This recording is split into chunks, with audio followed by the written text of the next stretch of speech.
Good evening everybody. आज अपन biology का second part पढ़ेंगे। फर्स्ट पार्ट अपन ने पिछली वीडियो में पढ़ लिए थे जिसमें टोटल क्वेश्चन 20 थे और आज अपन 20 से आगे के क्वेश्चन पढ़ेंगे। 21वें क्वेश्चन से स्टार्ट करेंगे। अगर आप पिछले वीडियो नहीं देखे तो वो वीडियो जरूर देख लीजिएगा ताकि आपकी एग्जाम के लिए बहुत हेल्पफुल रहेगा। तो यहाँ पे जो बायोलॉजी की फर्स्ट क्वेश्चन, यहाँ पे जो 21वां क्वेश्चन है वो है राष्ट्रीय वानिकी उद्यान जिसे अब नेशनल बॉटनिकल रिसर्च इंस्टीट्यूट कहते हैं, वो कहाँ पे स्थित है, वो कहाँ पे इस्टेब्लिश्ड है। ऑप्शन है कोलकाता में या फिर लखनऊ में या दिल्ली में या चेन्नई में। जो राष्ट्रीय वानिकी उद्यान जिसे अब नेशनल बॉटनिकल रिसर्च इंस्टीट्यूट कहते हैं वो लखनऊ में स्थित है। नेक्स्ट क्वेश्चन है कि टेक्सोनोमी के पिता है, मतलब टेक्सोनोमी के पिता कौन है। ऑप्शन है लिनियस, मेंडल, क्रिक या खुराना। जो टेक्सोनोमी के पिता है वो लिनियस है।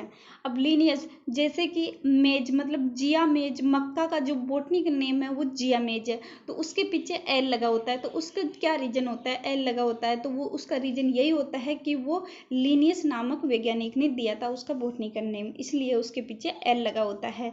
तो टेक्सोनोमी के पिता कौन है, लिनियस। नेक्स्ट क्वेश्चन है कि निम्न में से कौन सा C4 पादप है, मतलब C4 प्लांट। ये C3 और C4 प्लांट होते हैं जिनमें 4 साइकिल होते हैं वो C4 प्लांट होते हैं, जिसमें 3 साइकिल होते हैं वो C3 प्लांट होते हैं। तो यहाँ पे ऑप्शन है आलू, मक्का, मटर और पपीता।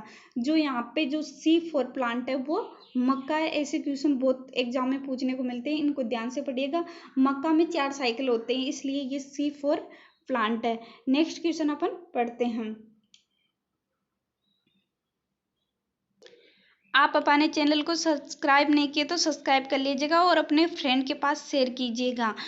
यहाँ पे जो नेक्स्ट क्वेश्चन है वो है कि सार्वत्रिक रुधिरदाता है। ऑप्शन है ए व बी या ओ या ए और या बी।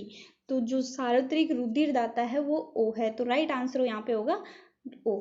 नेक्स्ट क्वेश्चन है कि किस कुल, मतलब गेहूं किस कुल का प्लांट है, गेहूं किस कुल का प्लांट है। अब इनके कुल पूछ लेते हैं, जैसे कि यहाँ आगे पे गेहूं का कुल पूछ लिया, कभी पूछ लेते हैं कि जौ का पूछ लेते हैं, मक्का का पूछ लेते हैं। अब जितनी भी सीरियल्स क्रॉप होती हैं उनका सभी का कुल, मतलब सीरियल्स मतलब अनाज वाली जितनी भी क्रॉप होती है उनका कुल, मतलब उनकी फैमिली होती है ग्रेमनी। और अब ग्रेमनी का नया नाम है पोएसी, तो आप पोएसी भी याद रखिएगा क्योंकि ऐसे क्वेश्चन आते हैं। अब यहाँ पे पोएसी नहीं लिखा हुआ है, ग्रेमनी है, तो आप नोटबुक लेके जरूर बैठिएगा ताकि ऐसे क्वेश्चन आ जाते हैं जो मतलब मुंह से बोल दिया जाता है बट लिखे नहीं होते हैं, और वो मुंह से बोल दिया जाता है वही एग्जाम में देखने को मिलते हैं। इसलिए आप नोटबुक लेके जरूर बैठिएगा ताकि आप साथ के साथ लिख लीजिएगा।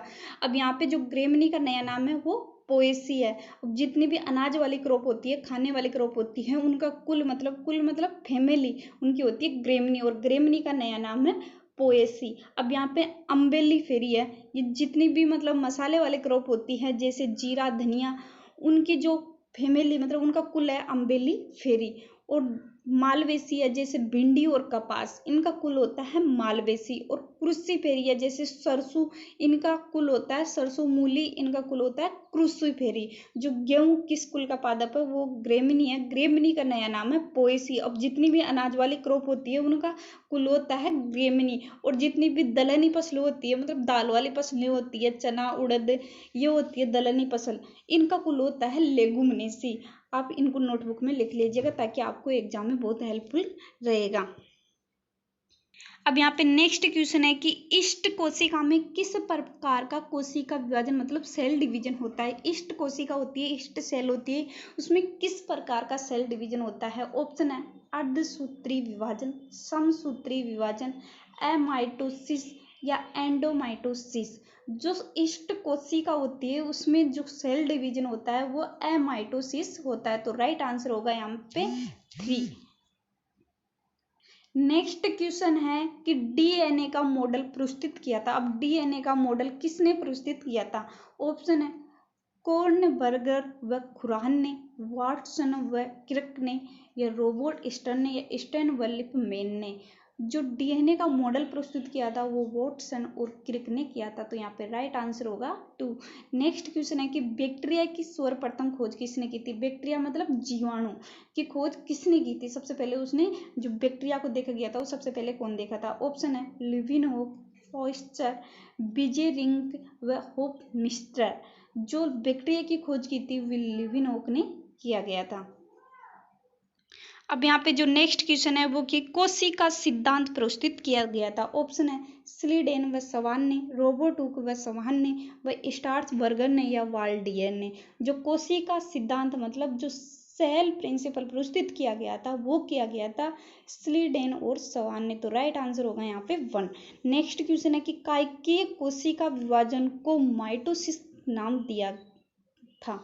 जो कायकीय कोशिका विभाजन होता है उसको माइटोसिस नाम दिया गया था। किसने माइटोसिस नाम दिया था कायकीय कोशिका को? ऑप्शन है फ्लेमिंग ने, या फिर सिम्पर ने, या बोवेरी ने, या बेंडा ने। तो यहाँ पे राइट आंसर है फ्लेमिंग ने कायकीय कोशिका विभाजन को माइटोसिस नाम दिया था। नेक्स्ट क्वेश्चन है कि जब किसी व्यक्ति में समान एलील होते हैं तो वह क्या कहलाता है? जब किसी व्यक्ति में समान एलील होता है तो वो क्या कहलाता है? ऑप्शन है समयुग्मजी, विषमयुग्मजी, या हेमीजाइगस, या उपयुक्त में से कोई नहीं। अब जिस व्यक्ति में समान एलील होते हैं वो कहलाता है समयुग्मजी। तो राइट आंसर होगा यहाँ पे 1।